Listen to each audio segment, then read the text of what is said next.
Hello and welcome back to EconoSphere. For years, the spotlight has often been on the growing national debt in countries like the United States. We hear about interest payments becoming significant government costs and projections showing widening deficits. The U.S. economy holds a unique position globally, partly because the dollar serves as the world's primary reserve currency, offering a certain amount of flexibility in managing its finances. Yet, this isn't an infinite privilege. The sheer scale of the U.S. federal debt today is historically unprecedented. Ultimately, the burden of this debt will need to be borne by someone, perhaps through future taxes, inflation impacting everyone, or, in more extreme scenarios, a broader economic disruption. But what about China? On the surface, China's official government debt figures seem relatively modest when compared to many developed nations. We often see numbers suggesting their government debt-to-GDP ratio is significantly lower than, say, that of the United States or Japan. Furthermore, China is widely known as a major holder of other countries' debt, including substantial amounts of U.S. Treasury bonds. This dynamic has often painted a picture of the United States as the borrower and China as the prudent lender, saving for the future. However, delving a little deeper reveals a far more complex picture. The reality of China's debt landscape is arguably more intricate and potentially larger than that of the United States. Some analyses suggest its true debt levels could be significantly higher than official reports indicate, potentially even several times greater depending on how you count it and which figures you trust. But understanding this requires significant context, as China's economic and political system operates very differently from Western free market economies. So how serious is China's actual debt situation? How does their unique system influence how this debt is managed and perceived? And why do conventional economic analyses of debt often fall short when applied to China? To start unraveling this, a key difference lies in who is doing the borrowing in China. Unlike in the United States, where the federal government accounts for the vast majority of public borrowing, China's debt is far more dispersed, and at times deliberately obscured across various levels of government, state-controlled entities, and specialized financing vehicles designed to keep debt off the central government's books. In the United States, while state and local governments do borrow, their collective debt represents a relatively small percentage of the overall economy, around 12% of GDP. Adding this to the federal debt brings the total government debt-to-GDP ratio to somewhere north of 130%. It's a high figure, certainly, but viewed through the lens of the U.S. dollar's global status, it's often considered manageable, albeit a challenge.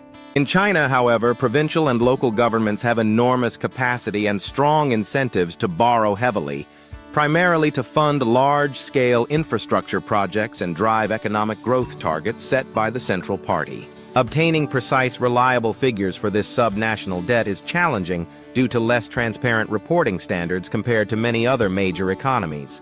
Nevertheless, conservative estimates place the debt held by provincial and local governments in China at well over 12 trillion US dollars as of 2023. This alone represents roughly 76% of China's total economic output. When combined with the central government's debt, this brings China's total government debt-to-GDP ratio to around 160%, already higher than that of the United States. But the picture is still incomplete. This calculation doesn't fully account for China's vast network of state-owned enterprises, or SOEs. These entities occupy a unique space, often acting as both commercial businesses seeking profitability and instruments of state policy. Think of giants like the China State Construction and Engineering Corporation, one of the largest construction firms globally. While profitable, its activities, from building massive airports domestically to undertaking major infrastructure projects in partner nations abroad, align directly with the government's strategic objectives. These projects are not typically funded directly by the central government's budget. Instead, the SOEs themselves borrow the massive sums required. Estimating the total debt held by these state-owned enterprises is incredibly difficult, partly because the exact number and scope of these entities are not always publicly clear. A study by Stanford University, for instance, identified at least 391,000 firms fully owned by the state, ranging from small local operations to major international banks. Millions more have some degree of state ownership. These SOEs are generally highly leveraged. Conservative estimates suggest their collective debt could be equivalent to a staggering 30 trillion US dollars. Should these companies face financial distress or default, the government would likely face immense pressure to intervene, either by taking on their debt or losing crucial tools for implementing its economic agenda. When you combine the central government debt, the provincial and local government debt, and this massive, often less visible SOE debt, the total debt tied to the Chinese state or entities acting on its behalf could reach proportions exceeding 300% of its official GDP. And that's assuming the official GDP figures themselves are accurate, which is another point of debate among economists. Questions are often raised about the reliability of China's reported economic growth data. Some independent researchers have suggested that cumulative inaccuracies over time might mean the Chinese economy is actually 20%, 40%, or even 60% smaller than officially reported. If the denominator in the debt-to-GDP calculation is significantly smaller, then the true debt burden relative to the economy could be even higher, potentially pushing the figure towards 450% of a revised GDP estimate, a level 3 times higher than the United States ratio. Compounding this is China's credit rating. While it's a major global economy, China doesn't command the top-tier AAA or AA+ ratings held by some Western nations. It's typically rated A+, which is still respectable, but indicates that major rating agencies perceive higher risks compared to top-rated countries. In a standard market, a lower credit rating usually means a country has to pay higher interest rates to borrow money, as lenders demand a greater return to compensate for the increased risk. Yet paradoxically, China has historically been able to borrow at surprisingly low rates. For example, at the time the competitor video was made, the yield on a 10-year U.S. Treasury bond was around 4.5%, while an equivalent Chinese 10-year bond yielded significantly less, closer to 1.7%, almost 3 times lower. Why would investors accept such lower returns for what is rated as a riskier investment? This is where the assumption that China's economy functions like a typical free market breaks down, especially in its financial sector. One major reason is China's strict capital controls. These regulations make it very difficult for large pools of money held within China by both individuals and institutions, many of which are state-owned banks, to freely flow out of the country to purchase assets like U.S. Treasury bonds, even if they offer higher yields. This limits the competition the Chinese government faces when borrowing domestically. It doesn't have to compete with every other borrower on the global stage to the same extent. Furthermore, the domestic investment landscape within China offers limited attractive alternatives for investors. When bond yields are low in a typical market economy, investors often shift their funds into other asset classes like stocks, real estate, or alternative investments seeking better returns. This dynamic is partly why low interest rates can sometimes fuel stock market growth. However, in China, the stock market has historically been less appealing to the average investor. Despite decades of incredible economic expansion, China's main stock market indices have underperformed significantly compared to markets like the U.S., sometimes even declining over periods where other markets have seen substantial gains. Why the underperformance? Many listed companies are state-controlled, where returning profits to shareholders can be secondary to fulfilling government directives. Even privately owned companies operate under the significant influence and potential heavy-handed regulation of the government, creating uncertainty and risk for investors. This environment discourages capital flow into potentially innovative private businesses, hindering genuine market-driven development. Another critical factor is household consumption. Americans are often characterized as enthusiastic consumers, with household spending accounting for a large portion of U.S. GDP, around 68%. The global average is closer to 56%. In stark contrast, household consumption makes up only about 39% of China's GDP. While China is still a developing economy with lower average incomes, economists would typically expect people in poorer countries to spend a larger proportion of their income on necessities, leading to a higher consumption share of GDP, not lower. But China is different.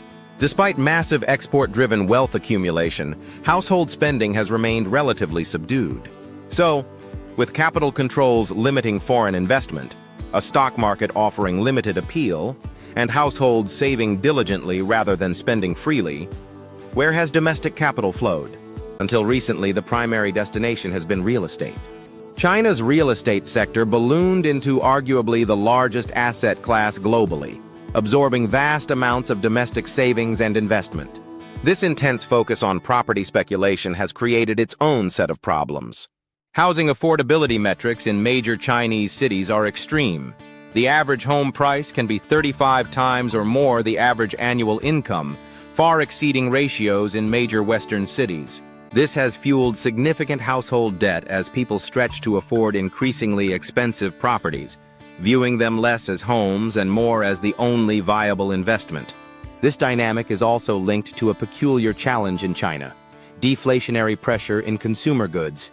While property prices soared, prices for everyday consumer items have remained remarkably stable or even declined over decades. China is incredibly efficient at producing goods, often leading to supply outstripping domestic demand because consumers aren't spending freely. This oversupply relative to demand results in stagnant or falling prices for consumer items. While low consumer prices might sound beneficial, persistent deflation can be detrimental to an economy. It removes the incentive to spend now, as consumers might wait for prices to fall further. More importantly, it reduces the motivation for businesses to invest and expand, as future revenues might be lower in real terms. Traditionally, mild inflation encourages investment as people seek returns that outpace the erosion of purchasing power. Without that pressure, and with limited avenues for productive investment outside state-influenced sectors, capital has been channeled into unproductive areas like speculative real estate. China has countered this domestic demand weakness by relying heavily on exports, effectively outsourcing consumption to the rest of the world. However, rising global trade tensions and increasing competition from other manufacturing hubs threaten this strategy. Recognizing the need to boost domestic consumption, China has long sought to stimulate its economy, often through significant borrowing. But given the limited international appetite for low-yield Chinese government bonds and the constraints on domestic investors, how is this borrowing financed? The answer, in large part, is through the creation of new money. While the concept of a money printer is often discussed humorously in the context of Western economies, China's approach has been on a different scale. Between 2000 and late 2019, before the major stimulus measures of the pandemic era, the M2 money supply, a broad measure of money including cash, deposits, and other liquid assets, in the United States roughly tripled. In China, over the same period, the money supply expanded 16-fold, 4 times faster than in the US. How does this happen? When the Chinese government or one of its state-owned entities needs to borrow, it often directs one of its large state-owned banks to extend the loan. These banks can, in essence, create the necessary funds through accounting entries.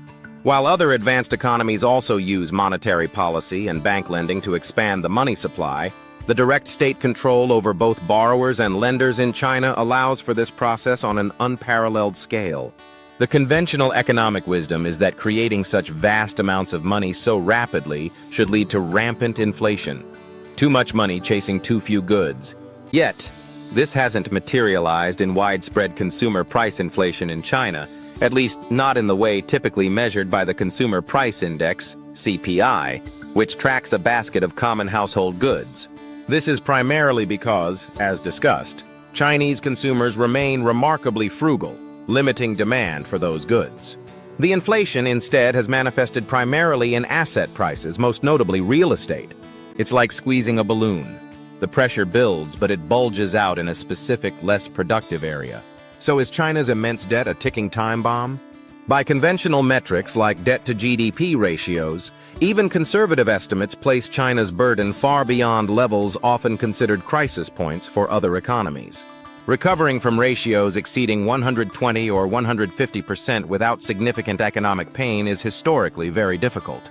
China's estimated ratios, potentially exceeding 300% or even 450% depending on the calculation, are unprecedented outside of economies in severe distress. However, there are crucial differences working in China's favor, particularly when viewed through the lens of a balance sheet rather than just income and expenses. When assessing personal finances, we look at debt relative to income, but also debt relative to assets. Someone with significant debt but even greater assets is likely in a much stronger position than someone with the same debt but no assets. Traditionally, we don't apply this debt versus assets perspective much to national governments because, historically, governments in many developed nations don't hold a vast portfolio of highly liquid, valuable assets relative to their debt. The U.S. federal government, for example, owns substantial assets like military equipment, land, and buildings, but their estimated value is dwarfed by the national debt and unfunded future obligations, resulting in a significant negative net worth. Furthermore, many of these assets, like national parks or military assets, are not easily or desirably sold to pay down debt. China is fundamentally different. The government officially owns all land and leases it out.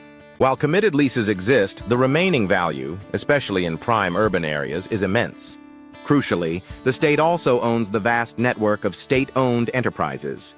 These entities are essentially assets. Many have listed shares, offering a potential pathway for the government to monetize these assets if needed, theoretically providing a means to address debt that isn't solely dependent on taxing its citizens or cutting public services. Estimates of China's government net worth, including these state assets, vary widely, but some suggest a positive net worth potentially running into the tens of trillions of US dollars.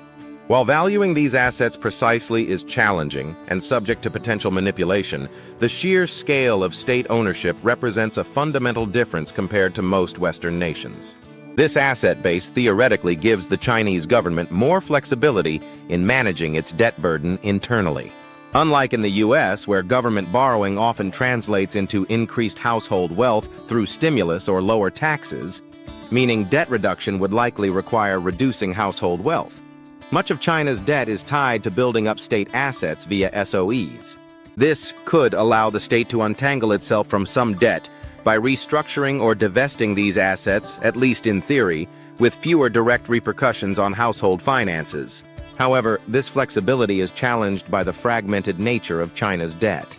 While the central government can borrow cheaply, provincial governments and especially SOEs face significantly higher borrowing costs, reflecting the perceived risk of these less directly controlled entities. This means the aggregate cost of servicing China's total debt is likely higher than the low central government bond yields suggest, placing a real burden on the economy.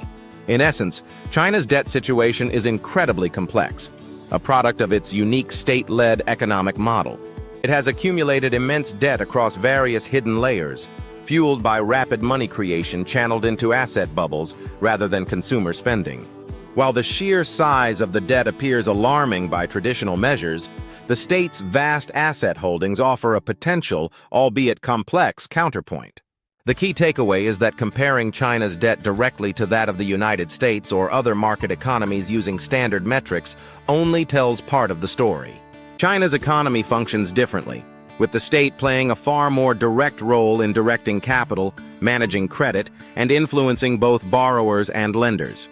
The challenges posed by this debt are intertwined with issues of domestic consumption, investment efficiency, and the long-term sustainability of its growth model.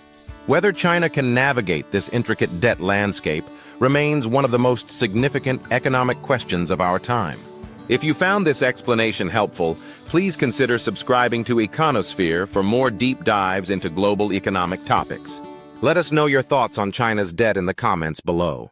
Thanks for watching, and we'll see you in the next video.